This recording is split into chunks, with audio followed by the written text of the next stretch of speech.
আজি আপোনালোকৰ আগত সাত্বিক আহাৰত মুচিদানৰ প্ৰভাৱৰ বিষয়ে দুআষাৰমান ক'বলৈ আগবাঢ়িছোঁ। একেবাৰে শিকাৰু হিচাপে আমি যিখিনি বুজি পাইছোঁ তাৰে আপোনালোকক অলপমান ক'বলৈ আগবাঢ়িছোঁ। তাত যদি কিবা ভুল ভ্ৰান্তি হয় আপোনালোকৰ দাগ বুলি ভাবি ক্ষমা কৰিব। আমি নিতৌ ৰাতিপুৱা, দুপৰীয়া, গধূলি যি আহাৰ গ্ৰহণ কৰোঁ সেই আহাৰে আমাৰ শৰীৰ তথা মনত প্ৰভাৱ বিস্তাৰ কৰে।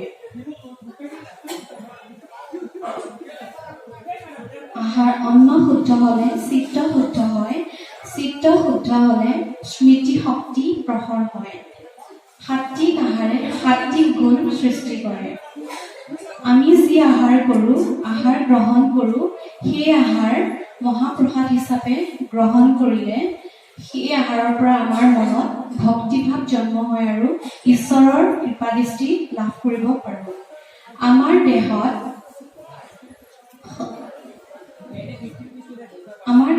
সাত্বিক আহাৰে যথেষ্ট প্ৰভাৱ বিস্তাৰ কৰে। আহাৰ নিৰ্ণয় কৰাত আইসকলৰ দায়িত্ব অতি গুৰুত্বপূৰ্ণ। আমি সকলোৱে জনা উচিত যে গুৰুগৃহৰ দৰে ৰান্ধনীশালো সমানেই গুৰুত্বপূৰ্ণ। যিদৰে আমি গুৰুগৃহ নিতৌ চাফ চিকুণকৈ ৰাখি ধূপ জ্বলাওঁ, বন্তি জ্বলাওঁ, এক ঈশ্বৰক প্ৰাৰ্থনা কৰোঁ, ঠিক তেনেদৰে আমি ৰান্ধনীশালো সদায় পৰিষ্কাৰ পৰিচ্ছন্নকৈ ৰাখিব লাগে। গুৰুগৃহ যেনেকৈ আমি পবিত্ৰতা ৰক্ষা কৰোঁ, ঠিক তেনেদৰে ৰান্ধনীশালত সোমাওঁতেও আমি হাত মুখ ধুইহে ৰন্ধন কাৰ্য আৰম্ভ কৰিব লাগে। গুৰুগৃহত গুৰু সেৱা নজনাকৈ আমি কেতিয়াও ৰন্ধন কাৰ্য আৰম্ভ কৰিব নালাগে। প্ৰতিসাঁজ খাদ্য তৈয়াৰ কৰোঁতে আইগৰাকীয়ে ঘৰৰ সমূহ সদস্যকে ভকত বুলি জ্ঞান কৰি ৰন্ধন কাৰ্য এক ঈশ্বৰৰ নামত অৰ্পণ কৰি আৰম্ভ কৰিব লাগে। ভগৱন্তৰ প্ৰসাদ তৈয়াৰ কৰোঁতে প্ৰয়োজনীয় খাদ্যখিনি চাউলখিনিৰ পৰা আমি এমুঠি চাউল অকপটভাৱে বিনা দ্বিধাৰে কোনো বিনিময় নিবিচাৰাকৈ মুক্ত হস্তে দান কৰাকে মুষ্টিদান বোলে। শ্ৰীমন্ত শংকৰদেৱ সংঘৰ 12 নং দফাৰ খ অনুচ্ছেদত মুষ্টিদানৰ গুৰুত্বপূৰ্ণ কথা সন্নিৱিষ্ট কৰা হৈছে। মুষ্টিদান, মুষ্টি মানে হৈছে হাতৰ মুঠি বা আঙুলি জপোৱা কাৰ্য। দান হৈছে কোনো বস্তু বিনিময় নিবিচাৰাকৈ দিয়া কাৰ্য। গতিকে মুষ্টিদান আমি প্ৰতিসাঁজ খাদ্য যেতিয়াই ৰান্ধিবলৈ আৰম্ভ কৰোঁ তাৰ আগমুহূৰ্তত এক ঈশ্বৰৰ নামত অৰ্পণ কৰি এমুঠি খাদ্য এটা দান পাত্ৰত ৰখা হয় আৰু সেই দান পাত্ৰটোকে আমি মুষ্টিদান পাত্ৰ বোলো। যিদিনা সাজ প্ৰস্তুত নহয় সেইদিনা কোনো মুষ্টিদান থোৱাৰ প্ৰয়োজন নাই।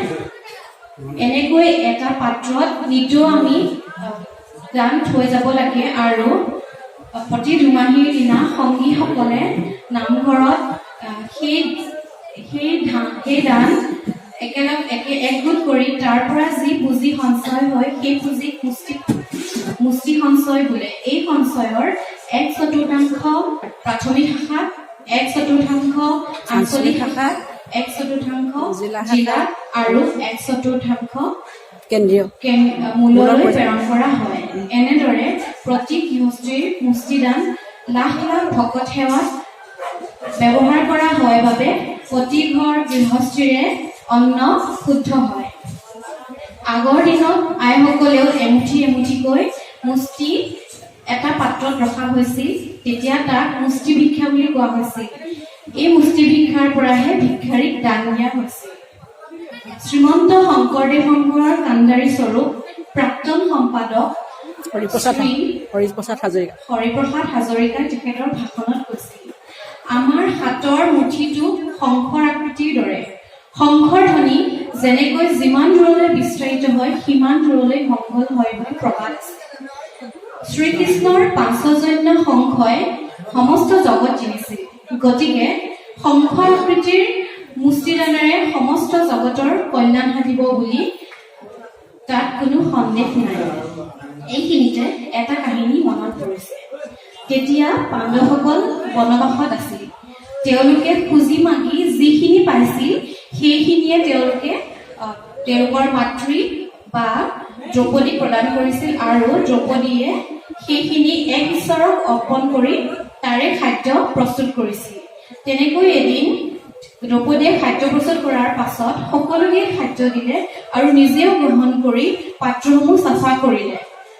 অলপ পিছতে তেওঁৰ গৃহত অৰ্থাৎ যি ঠাইত তেওঁলোকে বসবাস কৰিছিল তালৈ ঋষিসমূহ আহিল, আৰু ঋষিসমূহ আহি তেওঁক ক'লে যে আমি ভোকে দিয়া আৰু আমি তাৰ আগতে নদীৰ তীৰত গৈ স্নান কৰোগৈ। এই বুলি কৈ তেওঁলোক নদীৰ তীৰলৈ গমন কৰিলে। ইফালে দ্ৰৌপদী কিং কৰ্তব্য বিমূঢ় হৈ পৰিল, কাৰণ সেই সময়ত তেওঁৰ ঘৰত ঋষিসকলক যাচিবলৈ খুটকো নাছিল। তেওঁ মনত বহুত চিন্তাৰ সৃষ্টি হ'ল। ঋষিসকলে যদি খাব দিব নোৱাৰি তেওঁলোকে বা কি অভিশাপ দিয়ে, তেওঁৰ ভয়ত কম্পমান হৈ উঠিল। তেওঁ এক ঈশ্বৰক প্ৰাৰ্থনা কৰিবলৈ ধৰিলে, আৰু অন্তৰ্যামী শ্ৰীকৃষ্ণই সকলো বুজি পাই তেওঁৰ সন্মুখত উপস্থিত হ'ল। কিন্তু একো নজনাৰ ভাও ধৰি দ্ৰৌপদীক তেওঁ স্মৰণ কৰাৰ উদ্দেশ্য সুধিলে, আৰু দ্ৰৌপদীয়ে তেতিয়া সমূহ ঘটনা বিৱৰণ কৰাত শ্ৰীকৃষ্ণই ক'লে যে তোমাৰ ৰান্ধনীশালত চোৱাচোন, ক'ৰবাত অলপ অকণমান খুটকন আছে চাগে। সেই বুলি কোৱা মাত্ৰই দ্ৰৌপদীয়ে তেওঁৰ ৰান্ধনীশাললৈ গ'ল আৰু দেখিলে যে সঁচাকৈ তেওঁ ৰন্ধন কৰা পাত্ৰটোৰ একোনত খুটকন অকণ আছিল, আৰু সেইকণ তেওঁ শ্ৰীকৃষ্ণক দিয়াৰ লগে লগে শ্ৰীকৃষ্ণই সেই খুটকন গ্ৰহণ কৰিলে আৰু তেওঁৰ উদৰ পূৰ হৈ গ'ল, আৰু তেওঁ এটা উগাৰ মাৰিলে। লগে লগে গোটেই জগতৰ সমস্ত প্ৰাণীৰে উদৰ পূৰ হৈ গ'ল। ইফালে নদীৰ তীৰত স্নান কৰা ঋষিসকলেও উদৰ পূৰ হৈ গ'ল, আৰু তেওঁলোকে মনতে ভাবিলে, এতিয়া যদি আমি দ্ৰৌপদীৰ ওচৰলৈ যাওঁ আৰু তেওঁ যদি আমাক সুস্বাদু আহাৰ দিয়ে, আমি যদি গ্ৰহণ কৰিব নোৱাৰো দ্ৰৌপদীৰ অন্তৰত বৰ দুখ পাব। গতিকে তেওঁলোক দ্ৰৌপদীৰ ওচৰলৈ গৈ নিজ পথেৰে গমন কৰিলে। এনেকৈ জগতৰ গুৰু শ্ৰীকৃষ্ণই দ্ৰৌপদীক ঋষিসকলৰ অভিশাপৰ পৰা ৰক্ষা কৰিলে। এই কাহিনীটোৰ পৰা আমি ইয়াকে গম পাওঁ যে আমি যি প্ৰতিসাজ আহাৰ যেতিয়া ভগৱানৰ নামত অৰ্পণ কৰোঁ তেতিয়া সমস্ত জগতৰে কল্যাণ হয়। শ্ৰীমন্ত শংকৰদেৱৰ নাম স্মৰণ কৰি আমি প্ৰথম মুঠি চাউল ৰান্ধিবলৈ লোৱা পাত্ৰটোত দিব লাগে। দ্বিতীয় মুঠি চাউল দৈৱকীনন্দন শ্ৰীকৃষ্ণৰ শ্ৰীচৰণ স্মৰণ কৰি পাত্ৰটো দিব লাগে। তৃতীয় মুঠি চাউল শ্ৰীকৃষ্ণৰ নাম হৃদয়ত লৈ পাত্ৰটোত দিব লাগে, আৰু চতুৰ্থ মুঠি চাউল শ্ৰীকৃষ্ণৰ পৰম ভকতসকলৰ শ্ৰীচৰণ স্মৰণ কৰি পাত্ৰটোত দিব লাগে। বাকী ৰৈ যোৱা চাউলখিনি কৃষ্ণ কৃষ্ণ কৃষ্ণ বুলি পাত্ৰটোত দিব লাগে। ৰন্ধন কৰি থকা সময়ত অন্য কথা চিন্তা নকৰি কীৰ্তন, নামঘোষা, বৰগীত আদি পদবোৰ আওৰাই থাকিব লাগে। তেনেদৰে আন ব্যঞ্জনসমূহ প্ৰস্তুত কৰোঁতেও তেনেকৈয়ে কৰিব লাগে। এনে কৰিলে আমাৰ খাদ্যবস্তু প্ৰসাদলৈ পৰিণত হয়। আমাৰ সমাজত এতিয়া হিংসা, হত্যা, উশৃংখলতাই সৃষ্টি কৰিছে, আৰু এইবোৰ উৎপত্তি হৈছে আমাৰ খাদ্যৰ পৰা। ঘৰখন, সমাজখনত উশৃংখলতাৰ বিষ বাষ্পই বিয়পি পৰিছে। গতিকে আমি আইসকলে সাত্বিক আহাৰৰ দ্বাৰা এইবোৰ আমাৰ দেহৰ পৰা নাশ কৰিব লাগিব।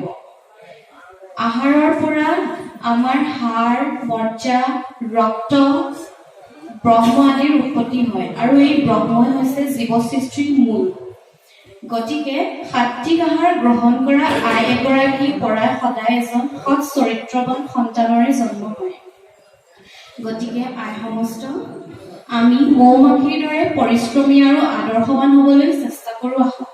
শেষত আই সমস্ত আমি সকলোৱে সংকল্পবদ্ধ হোৱা হওক যে গুৰুজনাৰ আদৰ্শেৰে মুষ্টিদান প্ৰথাৰে সাত্বিক আহাৰ তৈয়াৰ কৰি ভক্তিভাৱেৰে ঘৰৰ সকলো সদস্যকে আহাৰ গ্ৰহণ কৰিবলৈ দিওঁ। গুৰুজনাৰ আদৰ্শত আমিষ আহাৰ বৰ্জনীয়। আমিষ আহাৰ খালে আমাৰ মনত হিংসা ভাৱৰ সৃষ্টি হয়। গতিকে আমি সৰুৰে পৰাই আমাৰ সন্তানক মুষ্টিদান প্ৰথাৰে আমিষ আহাৰ বৰ্জন কৰি সাত্বিক আহাৰ প্ৰস্তুত কৰি গুৰু, দেও, নাম, ভকত এই চাৰি বস্তুৰে ধাৰণা কৰাই গুৰুমুখী তথা সমাজমুখী কৰিব লাগে। তেতিয়া তেওঁলোকৰ মনত হিংসা, উশৃংখলতা, হত্যা আদি ভাৱ দূৰ হৈ শান্তিৰ জয়গান গাব আৰু প্ৰকৃতিৰ প্ৰতিও প্ৰেম, ত্যাগ, কৰোণা আদি ভাৱৰ সৃষ্টি হ'ব। এই অৱদানেই শ্ৰীমন্ত শংকৰদেৱ সংঘৰ বাবে এটা ডাঙৰ অৱদান হ'ব। কৃষ্ণ।